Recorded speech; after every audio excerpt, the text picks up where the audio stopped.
প্রচুর রিকোয়েস্ট এসেছিল cold coffee রেসিপিটা আপনাদের সাথে শেয়ার করার জন্য। বিশেষ করে যারা ছোট বাচ্চা তারা আমাকে রিকোয়েস্ট করেছিল কোল্ড কফি রেসিপি শেয়ার করতে। তো আজকে আমি দুটো এমন পদ্ধতিতে কফি রেসিপি শেয়ার করব যেটা বাচ্চা থেকে বড় সকলেই সহজেই বানিয়ে নিতে পারবে। নমস্কার বন্ধুরা, আমি বন্দনা আপনাদের সবাইকে অনেক অনেক স্বাগত জানাচ্ছি মিঠাই ম্যাজিক সব কিচেনে। কফি খেতে কম বেশি আমরা সকলেই পছন্দ করে থাকি। শীতকালে গরম গরম কফিটা ভালো লাগে আর গরমকালে ঠান্ডা ঠান্ডা কফি ভালো লাগে। আজকাল বাচ্চারাও দেখছি কোল্ড কফি খেতে ভীষণ পছন্দ করছে, কারণ ওদের পছন্দের উপাদান দিয়ে যে কফিটা তৈরি হচ্ছে, চকলেট সিরাপ থাকছে কোনো কফিতে বা চকলেট চিপস বা কোনো কফিতে ছোট ছোট চকলেটের কিউবও থাকছে। তো চলুন আপনাদের সাথে দুরকম পদ্ধতিতে কফির রেসিপি শেয়ার করি। প্রথমেই দুটো গ্লাস নিয়ে নিয়েছি, এখানে 350 ml এর দুটো কাঁচের গ্লাস নিয়েছি। চকলেট সিরাপ ছিল বাড়িতে, তো সেই চকলেট সিরাপ একটা চামচের মধ্যে নিয়ে গ্লাসের ধার দিয়ে এইভাবে একটু ডেকোরেশন করে নেব। ওপর দিক থেকে চকলেট সিরাপটা ছড়িয়ে দিলে যখন গ্লাসটা রাখা হবে তখন সিরাপটা কিন্তু আস্তে আস্তে নিচের দিকে নামতে শুরু করবে।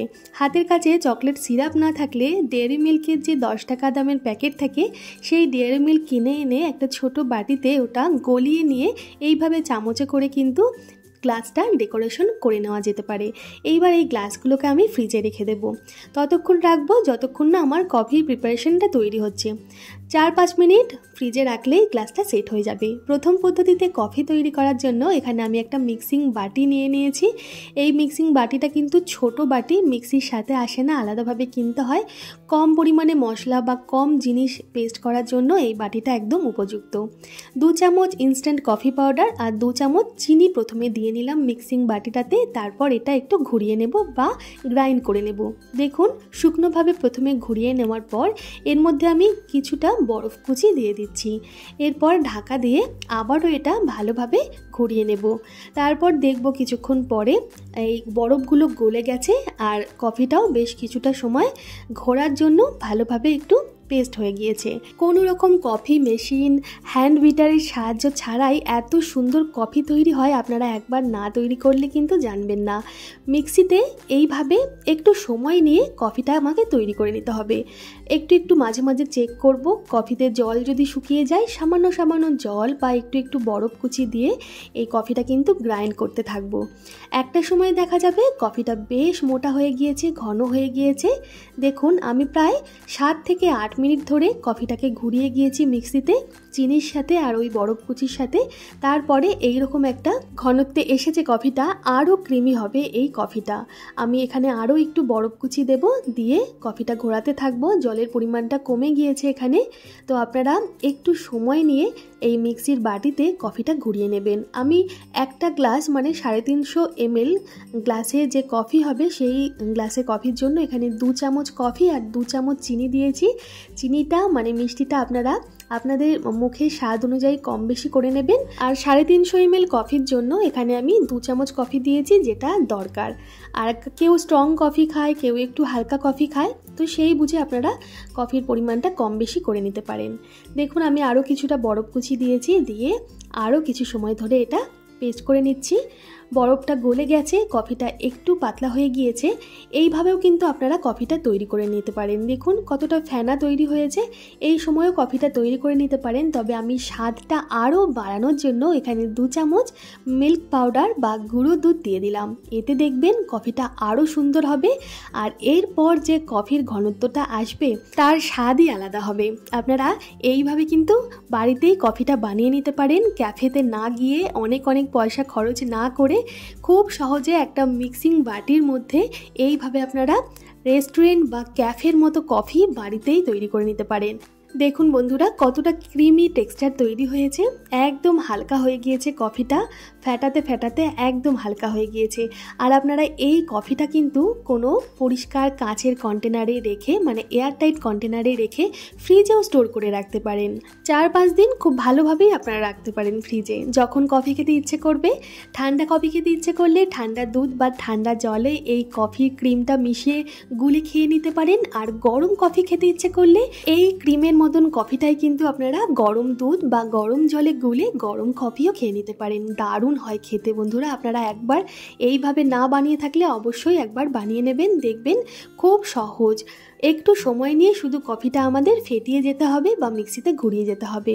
12 থেকে 15 মিনিট সময় লাগবে এটা তৈরি হতে। এইবার দেখুন ফ্রিজ থেকে আমি গ্লাসটা বের করে এনেছি, এর মধ্যে কয়েক কুচি বরফ দিয়ে দিয়েছি প্রথমে। তারপর যে কফি ক্রিমটা তৈরি করলাম সেটা 3 চামচ মতন দিয়ে দিলাম, আর দিয়ে দেবো বেশ ওপর থেকে ঠান্ডা দুধ। একটু ঘন ঠান্ডা দুধ হলে কফিটা কিন্তু খেতে ভালো লাগবে বেশি, কারণ যেহেতু আমরা বরফ কুচি দিয়েছি, বরফটা গলে জল হয়ে যাবে, সেই জলটা যাতে ব্যালেন্স হয়ে যায় সেই বুঝে দুধের ঘনত্বটা বাড়াতে হবে। তারপর ভালোভাবে কফিটা দেখুন আমি গুলে নিচ্ছি এখানে একটু। আপনারা চাইলে এইভাবেও কফিটা ছেড়ে দিতে পারেন, একটা স্ট্র দিয়ে দেবেন, যে যখন খাবে কফিটা একটু গুলে গুলে কফিটা খাবে, একটু একটু করে কফিটা গুলবে দুধের সাথে, খেতে ভালো লাগবে। ওপর থেকে একটু চকলেট সস দিয়ে দিলাম আর একটু কফি পাউডার, যেটা সেই কফি পাউডার দিয়ে সাজিয়ে দিলাম। কেমন লাগলো বলবেন কিন্তু এই কফিটা একবার ট্রাই করে, যারা এখনও ট্রাই করেননি। তবে এই কফিটার থেকে এর পরের যে স্টেপটা কফির বা পদ্ধতিটা, সেই কফিটা খেতে পার্সোনালি আমার বেশি ভালো লাগে, কারণ এই কফিটার মধ্যে যেহেতু বরফ কুচি দেওয়া হয়, তো বরফটা গলতে থাকে, জল বেরোতে থাকে, তাই এই কফিটার থেকে এর পরের কফিটা আমার কাছে বেশি সহজ মনে হয় আর বেশি টেস্টি মনে হয়। দেখুন আপনাদের পছন্দ হয় কিনা।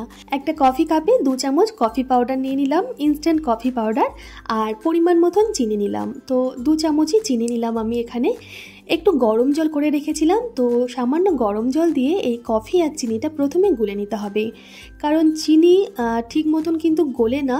আপনারা যতক্ষণ না চিনিটা ভালোভাবে গুলে যাচ্ছে ততক্ষণ কফির সাথে চিনিটাকে এই জলে ভিজিয়ে রেখে দেবেন। যখন দেখবেন চিনি ভালোভাবে গুলে গেছে, তারপর পরের স্টেপটাই আমরা যাব। দেখুন চিনিটা খুব ভালোভাবে কফির সাথে গুলে গেছে। ঠান্ডা জল দিলে একটু সময় লাগতো গুলতে, আর কিছুই না। গরম জল দিলে তাড়াতাড়ি চিনিটা খুব ভালোভাবে গুলে যায়। এরপর একটা বড় মিক্সিং জার নিয়ে নিয়েছি, তার মধ্যে যতটা দুধ লাগবে ঠান্ডা দুধ নিয়ে নিয়েছি আমি, আর দিয়ে দিলাম ওই যে চিনি আর কফি গুলে রেখেছিলাম সেই চিনি আর কফিটা। এর মধ্যেও দিয়ে দেবো 2 চামচ মিল্ক পাউডার বা গুঁড়ো দুধ, এতে কফির স্বাদ খুব ভালো হবে, কফির ঘনত্বটা বাড়বে, খেতে ভালো লাগবে। সব কিছু প্রায় মিনিট 7 কি 8 সময় ধরে ভালোভাবে মিক্সিতে ঘুরিয়ে নিতে হবে। এই রকম কফির পদ্ধতিতে সময় একই লাগলেও, তবে আগের কফিতে যেমন আমাদের কফিটাকে ক্রিমি টেক্সচারে আনা দরকার ছিল, সেই মানে ঝামেলাটা এখানে নেই। তবে এটা খেতে দারুণ লাগে। 7-8 মিনিট খুব ভালোভাবে সব কিছু একসাথে মিক্সিতে ঘুরিয়ে নেওয়ার পর আমি ফ্রিজ থেকে গ্লাসটা বের করে এনেছি। এতে কিন্তু বরফ কুচি দেবো না, এতে একদম ওপর থেকে কফিটা ঢালতে থাকবো গ্লাসে। এতে ওপরের দিকে একটা ফেনা তৈরি হবে বা ঝাঁক তৈরি হবে, কফিটা ভালো লাগবে খেতে। দেখুন কফিটা সুন্দরভাবে গ্লাসে ঢেলে নিলাম আমি। আরও একটু দুধ দিলে পুরো গ্লাস ভর্তি হয়ে যেত। যাই হোক, এবার আমি এখানে গার্নিশিং করব। ওপরে বেশ কিছুটা কফি পাউডার দিয়ে দিলাম। আমি একটু স্ট্রং কফি খেতে পছন্দ করি, তাই কফি পাউডারটা একটু বেশি করেই দিলাম। আপনারা চাইলে এই জায়গায় কফি পাউডারটা স্কিপ করতে পারেন। আর বাচ্চাদের ক্ষেত্রে তো অবশ্যই এতটা কফি পাউডার দিয়ে কিন্তু বাচ্চারা কফি খাবে না। এরপর দেখুন ওপরে আমি একটু চকলেট চিপস দিয়ে দিচ্ছি, একটু মিল্ক চকলেট চিপস দিলাম আর একটু ডার্ক চকলেট চিপস দিলাম। তারপর একটা স্ট্র দিয়ে সাজিয়ে গুছিয়ে পরিবেশন করছি কোল্ড কফি। আমার তো এই কফিটাই খেতে পার্সোনালি বেশি পছন্দ হয়, কারণ এতে ঝামেলা একটু কম, সব একসাথে মিশিয়ে ব্লেন্ড করলেই আমাদের কোল্ড কফি তৈরি। তো আপনাদের কেমন লাগলো আজকের 2 রকম পদ্ধতিতে কফি তৈরি, অবশ্যই একটা কমেন্ট করে জানাবেন।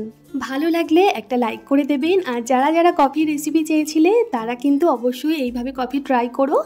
খুব ছোট বাচ্চা হলে অবশ্যই মা বাবাকে সাথে রেখে কফিটা ট্রাই করো, আর আমাকে কমেন্ট করে জানাতে ভুলবে না আজকে আমার রান্নার পদ্ধতি কেমন লাগলো। ফিরে আসবো খুব তাড়াতাড়ি নতুন কোনো রিকোয়েস্টেড রেসিপির সাথে। ততক্ষণ সবাই ভালো থাকবে, সুস্থ থাকবে। আজকের মতো টাটা।